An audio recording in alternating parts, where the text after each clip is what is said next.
Bonjour à tous.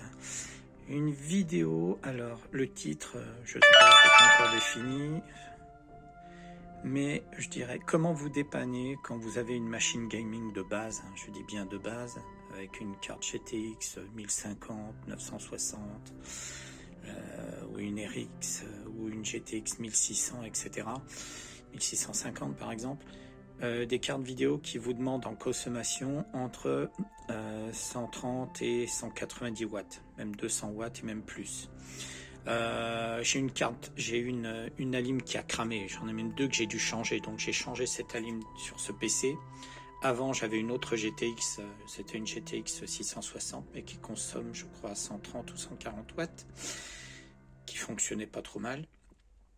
Et par la suite, donc, j'ai eu un problème avec une alim. Je pensais qu'elle était costaud, mais c'est moi qui ai fait la bourde. J'avais des erreurs aléatoires sur cette machine, soi-disant problème de RAM avec NTOS kernel. Là, enfin, je ne sais même pas si c'est ça le nom. Je teste les RAM avec le système de Windows, ça s'arrête à 10%, alors que ça n'a rien à voir, mais bon, on tourne en rond, je change les RAM, je vérifie mes disques durs, je déconnecte des éléments sur la carte mère, donc tout ce qu'on doit faire quand on veut dépanner un système. Je change la lime, je mets une 450, c'était la Corsair, elle a cramé très rapidement. C'était une lime que j'ai utilisée occasionnellement. Mais je comprends mieux pourquoi il y a dû y avoir peut-être une surchauffe ou je ne sais pas. Pourtant, elles ont des systèmes de protection contre les surchauffes. Enfin, elle a cramé. Il y a une raison, c'est que cette carte vidéo-là demande 190 watts, je crois environ. 180-190 watts. Mais même avec celle que j'avais avant, 130 watts, c'était avec celle de 130 watts que la lime a cramé. Donc j'ai mis une 550 watts, je pensais qu'elle était correcte. 550 watts pour une carte vidéo qui consomme 180. Même celle d'avant, elle était en 130 avec cette alim-là. C'est une alim 550 watts. Sauf que ce qui est écrit sur les alims, souvent, il faut se méfier. C'est pas forcément ce qu'on a réellement en watts. Il faut faire nos propres calculs en watts pour savoir ce qu'on a de disponible pour des cartes vidéo GTX ou RX, etc. Puisque, regardez bien, vous fiez pas à la connectique, mais ici, vous avez du 12 volts. Il faut obligatoirement, vous voyez, vous avez 4 fils en 12 volts ici, enfin en négatif, la masse.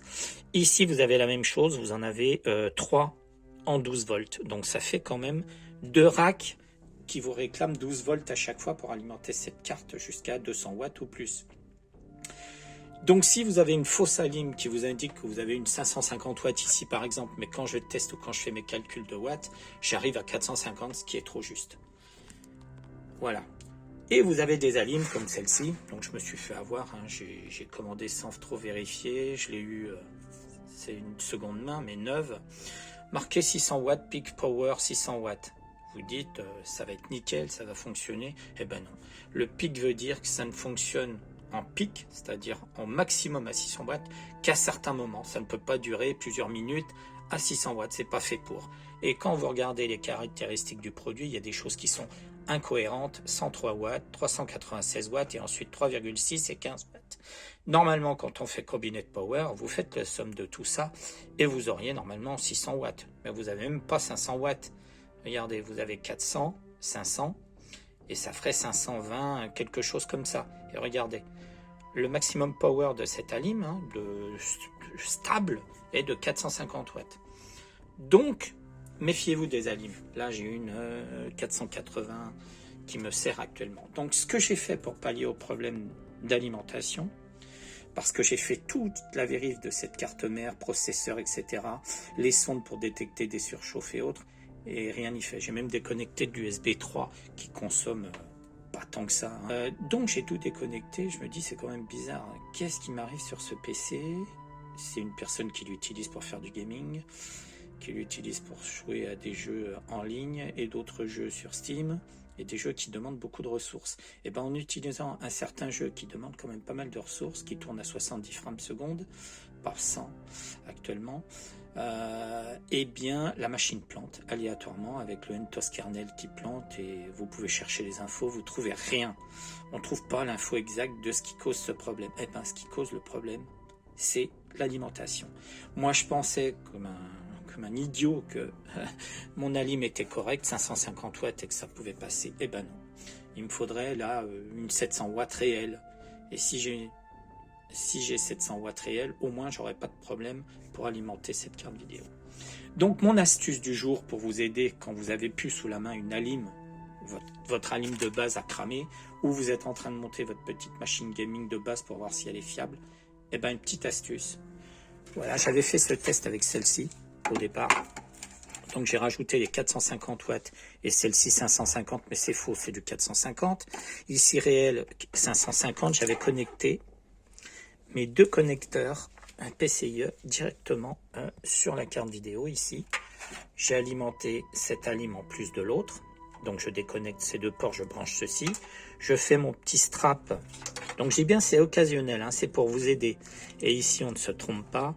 Pour faire le strap pour que la lime démarre, le bouton, le câble vert et la masse, on fait un petit strap sur la lime avec un petit fil métallique qui ne doit pas bouger et votre alim démarrera. Donc c'est vraiment pour vous dépanner. Et si vous constatez que vous avez la stabilité avec des jeux gourmands en frame seconde ou en ressources carte vidéo, dans ce cas-là, vous avez trouvé votre solution. C'est bien votre alim qui pose problème. Soit vous aviez une grosse alim qui a cramé, soit vous avez une petite alim et vous voyez que votre machine est instable. Eh ben, je vous conseille de faire ça. Donc j'avais fait le test avec celle-ci, avec les deux connecteurs. Et pour voir combien exactement elle consomme, je devrais mettre un petit élément à la sortie de prise de ce PC pour savoir exactement combien ce PC consommait, mais je l'ai mis quelque part, je ne l'ai pas retrouvé.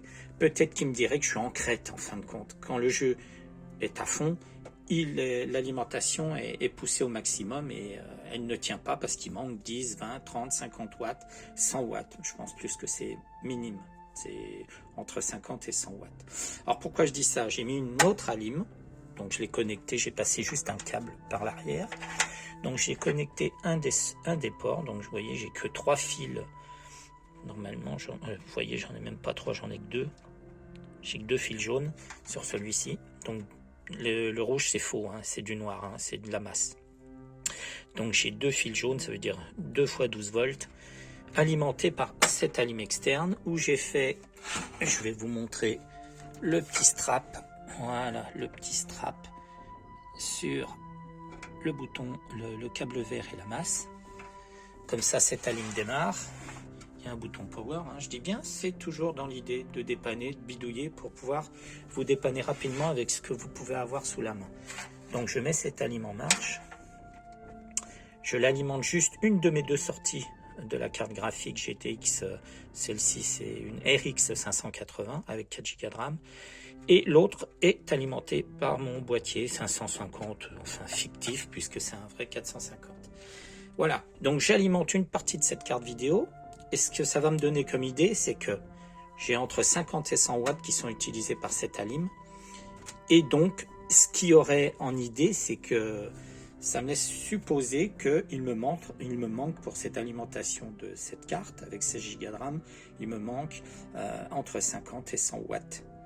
Pour qu'elle soit stable en utilisation intensive. Quand le processeur, quand les ventilos tournent à fond. Pourtant, vous voyez, j'ai une carte graphique ici qui surchauffe très peu. Elle a un gros système de refroidissement qui est parfait d'ailleurs. Mais en watts, elle consomme quand même énormément. Donc la petite astuce, c'est ça. Vous branchez 2 alimentations. Une extérieure, une intérieure. D'ailleurs, je vais vous le brancher, vous allez voir ce que ça fait. Alors voilà, je vais allumer tout ça. Donc j'allume mon alim ici. Vous voyez, elle tourne. Enfin, je ne sais pas si vous voyez, mais on la voit tourner. Et maintenant, je peux allumer mon PC. Voilà, donc j'allume l'ensemble.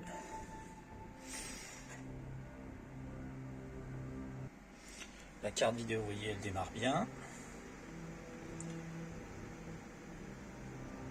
Elle est bien alimentée. Là, j'arrive au niveau de mon setup.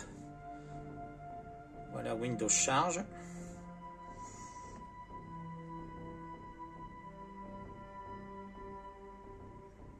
Bon, une fois sur deux, c'est plus rapide, mais là, bon, il arrive au menu. Voilà, il est arrivé au menu.